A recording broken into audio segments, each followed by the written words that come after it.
साथीहरु नमस्कार। तपाईहरु अहिले टेक्नोलोजी प्लस युट्युब च्यानल हेर्दै हुनुहुन्छ र अहिलेसम्म पनि हाम्रो च्यानलमा नयाँ हुनुहुन्छ भने हाम्रो च्यानललाई सब्स्क्राइब गर्नु होला र छेउमा रहेको बेल आइकनलाई पनि थिच्न नभुल्नु होला।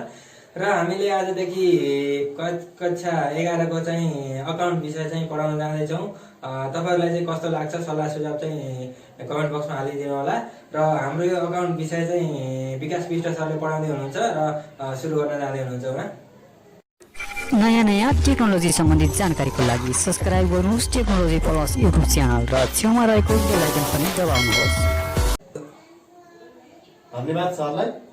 ल नमस्कार साथीहरु, आज म चाहिँ तपाईहरुलाई क्लास 11 को एकाउन्टिङ इक्वेसनको बारेमा चाहिँ केही जानकारी आफै थाहा भएसँग कुरा गर्दैछु। र हाम्रो आजको शीर्षक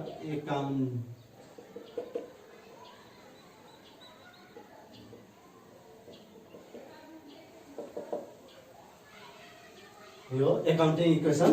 र एकाउन्टिङ इक्वेसन भन्नाले के भन्छ, लेखा समीकरणको सिद्धान्त अनुसार चाहिँ कुल सम्पत्ति बराबर चाहिँ कुल पुँजी तथा दायित्व हुन्छ। जस्तै यसलाई हामी assets equal to capital plus liabilities भन्छौँ यसलाई। र यसलाई सर्टकटमा चाहिँ A equal to C plus L हुन्छ। र यसमा चाहिँ एसेट्स भन्नाले चाहिँ अब हामीले के बुझ्ने भन्दाखेरि, एसेट्स भन्नाले चाहिँ यसमा चाहिँ यसलाई दुई भागमा, एउटा फिक्स एसेट्स र अर्को current assets.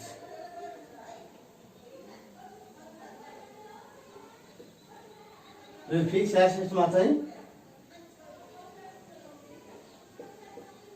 Land and building, plant and machinery, त्यसपछि आयो फर्निचर, त्यसपछि आयो अफिस इक्विपमेन्ट र अर्को आयो भेहिकल।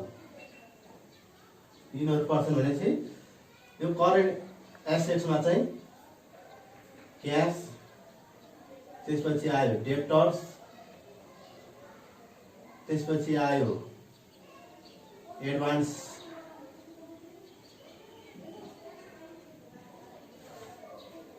पेड र अर्को रिसिभेबल।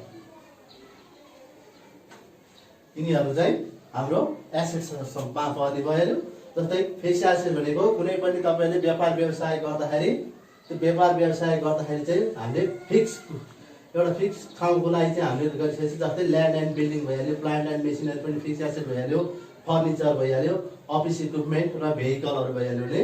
अर्को करेन्ट एसेट्स भनेको चाहिँ जसलाई चाहिँ 1 वर्षभित्रमा सजिलैसँग हामीले चाहिएको बेला आफ्नो त्यसलाई चाहिँ कारोबारको रूपमा बनाउन, जस्तै क्यास भइहाल्यो, डिबेन्चर भइहाल्यो, डेप्टर्स भइहाल्यो, एडभान्स पेड र रिसिभेबलहरू भइहाल्यो यसमा।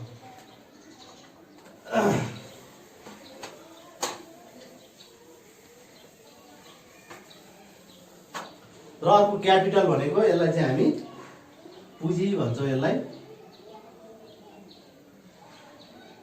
यो पुँजी भइहाल्यो।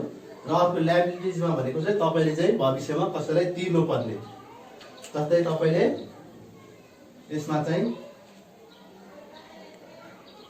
सर्ट टर्म लोन, त्यसपछि क्रेडिटर्स, त्यसपछि नोट्स पेएबल,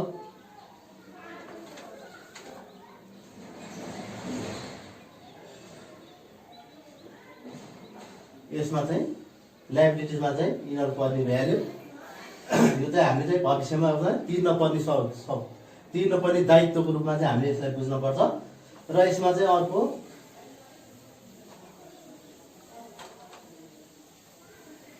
तपाईले लेखाको सिद्धान्त अनुसार चाहिँ यो सम्पत्ति बढ्दाखेरि के हुन्छ, जस्तो अनि क्यापिटल बढ्दा घट्दा के हुन्छ र लायबिलिटिज यो दायित्व बढ्दा घट्दा के हुन्छ भन्ने कुरा चाहिँ म अलिकति छोटो रूपमा तपाईलाई सानो जानकारीमा दिन्छु। जस्तै एसेट्स भनेको तपाईलाई डीआर र सीआर, सम्पत्ति चाहिँ प्लस हुँदाखेरि चाहिँ डीआर हुने भइहाल्यो, र सम्पत्ति घट्दाखेरि चाहिँ यसलाई हामीले माइनस गर्छौँ यसलाई। र अर्को पुँजीमा क्यापिटलमा चाहिँ यसमा पनि डिआर र सिआर हुनु, यसमा पनि तपाईको क्यापिटल बढ्दाखेरि यसमा हामी सिआर गर्छौँ र घट्दाखेरि माइनस गर्छौँ यसलाई चाहिँ क्यापिटललाई। र अर्को लायबिलिटिज दायित्व पनि, दायित्व बढ्यो भने हामी डिआर र सिआर को रूपमा गएर र यसमा पनि दायित्व बढेपछि प्लस सिआर गर्छौँ र घटेपछि यसलाई डिआर गर्छौँ। यसरी यो हाम्रो एसेट्स चाहिँ बढ्दाखेरि डिआर हुन्छ, घट्दाखेरि सिआर हुन्छ। र क्यापिटलमा पनि क्यापिटल बढ्दाखेरि सिआर हुने भ्याल्यु, घट्दाखेरि डिआर हुन्छ। र लायबिलिटिज पनि लायबिलिटिज बढ्दाखेरि सिआर हुने भ्याल्यु र घट्दाखेरि डिआर हुन्छ।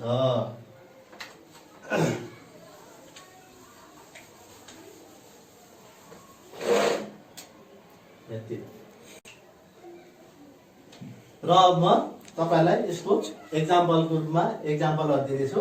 जस्तै 1 नम्बरमा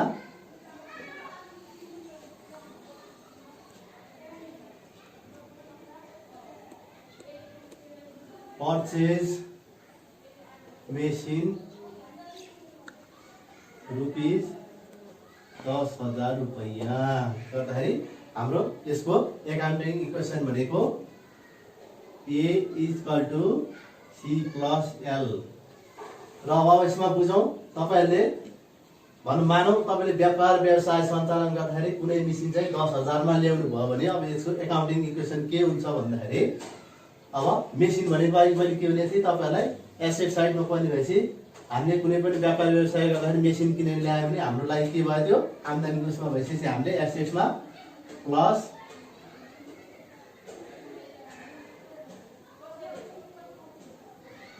$10,000 गर्यौं। अब यो मेसिन किनेर ल्याइसके पछाडी तपाईको अब बाहिर के जान्छ भन्दाखेरि तपाईले मेसिन त ल्याउनु भयो, मेसिन लिएर आएपछि त्यो अब मेसिन पर्चेज भनेको यहाँ क्यास पेमेन्ट भनेपछि हामीले क्यासमा भन्ने सम्झिनु पर्यो। क्यासमा किन्दाखेरि तपाईको क्यास बाहिर जाने भएपछि यसलाई माइनस यहाँ 10,000 गर्यौं र यसको एकाउन्टिङ इक्वेसनमा यो क्यापिटल पनि 0 भइहाल्यो, त्यसपछि लायबिलिटिज पनि 0 भइहाल्यो र यो गर्दाखेरि पनि यहाँ 0 आयो, 0 = 0 है। यसमा हेर्नु जस्तै परचेज मेसिन रुपीज 10,000 रुपैयाँ ल्याउँदाखेरि हाम्रो एकाउन्टिङ इक्वेसनको फर्मुला भनेको A = C + L हुँदाखेरि मेसिन किनेर ल्यायौं, मेसिन हाम्रो लागि के भयो सम्पत्ति भएपछि प्लस भइगयो। त्यसपछि मेसिन किन्दाखेरि हाम्रो नगद जाँदाखेरि माइनस 10,000 गरिसके पछाडी यो एसेट्स र क्यापिटल प्लस लायबिलिटिज बराबर 0 भइहाल्यो। अब अर्को यसमा दोस्रो नम्बरमा परचेज मेसिन रुपीज 20,000 रुपैयाँ चाहिँ 20,000 रुपैयाँमा क्याश पेड रुपीज 10,000 रुपैयाँ है।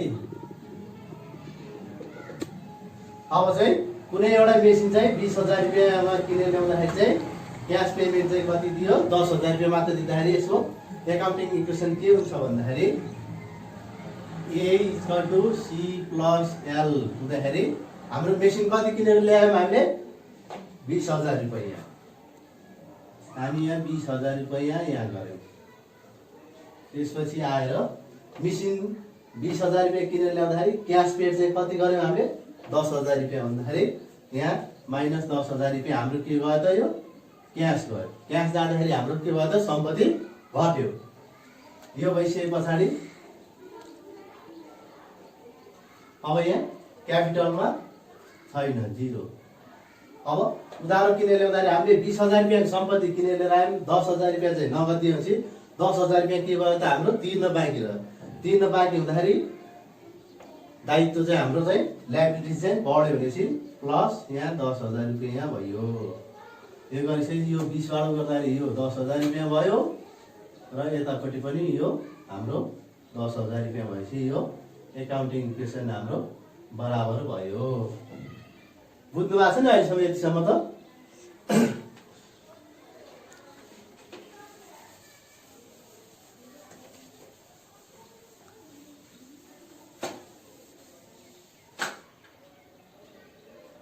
अब अर्को आयो तेस्रो नम्बरमा। 3 नम्बरमा चाहिँ Arun start new business.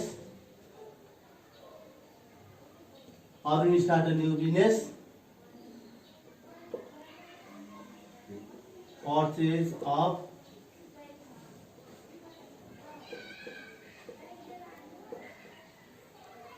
Furniture rupees 20,000 रुपियाँ। अब अरूले चाहिँ नयाँ बिजनेस सुरु गर्दाखेरि चाहिँ फर्निचर चाहिँ 20,000 रुपियाँको किनेर ल्यायो भनेपछि हाम्रो यसको एकाउन्टिङ इक्वेसन के हुन्छ? A = C + L हुँदाखेरि अब हाम्रो यहाँ पर्चेस सामान कति रुपियाँको हामी किनेर लिएर आएका छौँ? 20,000 रुपियाँको यहाँ सम्पत्ति किनेर लिएर आएका छौँ। अब यो नयाँ व्यापार व्यवसाय गर्दाखेरि 20,000 रुपियाँ हाम्रो लगानी भइसके पछाडि यो लगानीकोमा चाहिँ पुछो है। अब यहाँ अरूले नयाँ व्यवसाय सुरु गर्दाखेरि फर्निचर चाहिँ 20,000 रुपियाँको किनेको छ भन्दाखेरि हाम्रो एकाउन्टिङ इक्वेसन अनुसार A = C + L को सूत्र अनुसार चाहिँ हाम्रो अब यहाँ फर्निचर नयाँ व्यापार व्यवसाय गर्दाखेरि फर्निचर चाहिँ कतिको किन्यौँ? सम्पत्ति भनेको हाम्रो यहाँ 20,000 को किन्यौँ। अब कुनै पनि व्यापार व्यवसाय गर्दाखेरि हामीले लगानी पहिला सुरुमा जुन लगानी गर्छौँ त्यो भनेको हाम्रो के हुन्छ त? पुँजी हुन्छ। त्यो पुँजी हुने भएपछि 20,000 रुपियाँ भनेको हाम्रो यो क्यापिटल हुने हो। 20,000 प्लस लाइबिलिटिज हाम्रो छैन भनेपछि यो नै हाम्रो एकाउन्टिङ इक्वेसन भइहाल्यो है।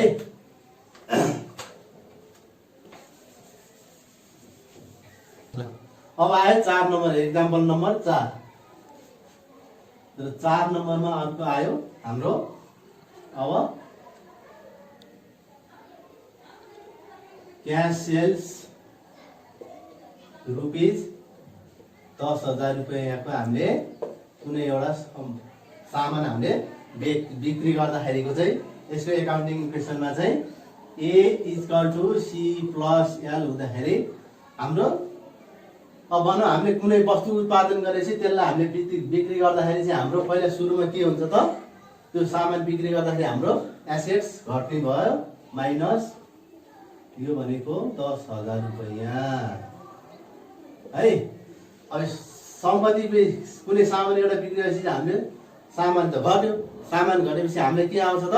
नगद अथवा चेकबाट आउँदाखेरि हाम्रो एसेट्स भनेको फेरि यहाँ पनि एसेट 10,000 रुपियाँ परेपछि अब यो 0 + 0 भइहाल्यो। यसमा नि 0 + 0 भइहाल्यो र एकाउन्टिङ इक्वेसन भनेको 0 = 0 + 0 भइहाल्यो है। यो क्यास सेल्स गर्दाखेरिको भइहाल्यो। अब यसमा केही पनि नभन्दाखेरि हामीले अथवा क्यास अथवा ब्याङ्क भन्दा पनि हाम्रो एकाउन्टिङ इक्वेसन त्यही नै भइहाल्यो। र अर्को यही सेल्समा चाहिँ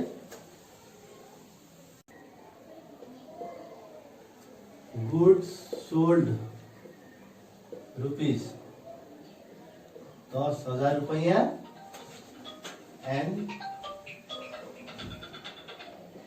क्रेडिट रुपीज 4,000 रुपियाँ हुँदाखेरिको यसको एकाउन्टिङ इक्वेसनमा चाहिँ हामीले कुनै पनि सम्पत्ति सामान हामीले चाहिँ 10,000 रुपियाँमा बेच्यौँ। 10,000 मध्ये चाहिँ क्रेडिटमा चाहिँ 4,000 रुपियाँमा क्रेडिट चाहिँ 4,000 रुपियाँ बाँकी छ भन्दाखेरि यसको हाम्रो एकाउन्टिङ इक्वेसन भनेको A = C + L हुँदाखेरि हाम्रो यहाँ सम्पत्ति अब कति घट्यो त? सामान बिक्री गर्दाखेरि हाम्रो माइनस यहाँ 10,000 रुपियाँ भइहाल्यो। त्यसपछि आएर क्रेडिट भनेको हाम्रो कति छ? 4,000 रुपियाँ छ भन्दाखेरि हामीले अब यो यसमा चाहिँ हामीले क्यास कति आयो त? क्यास भनेको यहाँ 4,000 रुपियाँ है। र यो यसमा यो 0 भइहाल्यो। अब 10,000 रुपियाँ सामान बिक्री गरेर हाम्रो 6,000 रुपियाँ हुन्छ क्यास। क्यास चाहिँ हाम्रो 6,000 रुपियाँ हुँदाखेरि अब क्रेडिट भनेको हामीले 4,000 रुपियाँ लिन बाँकी भइसकेपछि हाम्रो 4,000 रुपियाँ चाहिँ यहाँ 4,000 रुपियाँ लायबिलिटिज हामीले लिन बाँकी भइसकेपछि प्लस यहाँ 4000 रुपियाँ गरेर हामीले यसलाई डेप्टर्स भन्छौँ है। यो भयो र आजलाई हामी अब यतिमै क्वेसन सीमित गरेका छौँ र बाँकी क्लास चाहिँ हामी भोलि लिनेछौँ। भोलिमा चाहिँ हामी एक्जाममा आएका 2070, 71, 72मा आएका क्वेसनहरूलाई चाहिँ हामी यहाँ सल्भ गर्नेछौँ। कसरी आएको क्वेसनहरू चाहिँ कसरी सल्भ गर्ने भन्ने कुरामा चाहिँ हामी कन्टिन्यू गर्नेछौँ। हस्, आजलाई धन्यवाद, नमस्कार।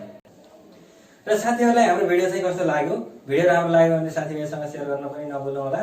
र हामीले यो लकडाउनको समयलाई चाहिँ सदुपयोग गरेर साथीहरूलाई चाहिँ घरमै बसेर यो कुराहरू चाहिँ सिक्नु होला भनेर चाहिँ हामीले यो सुरु गरेका छौँ।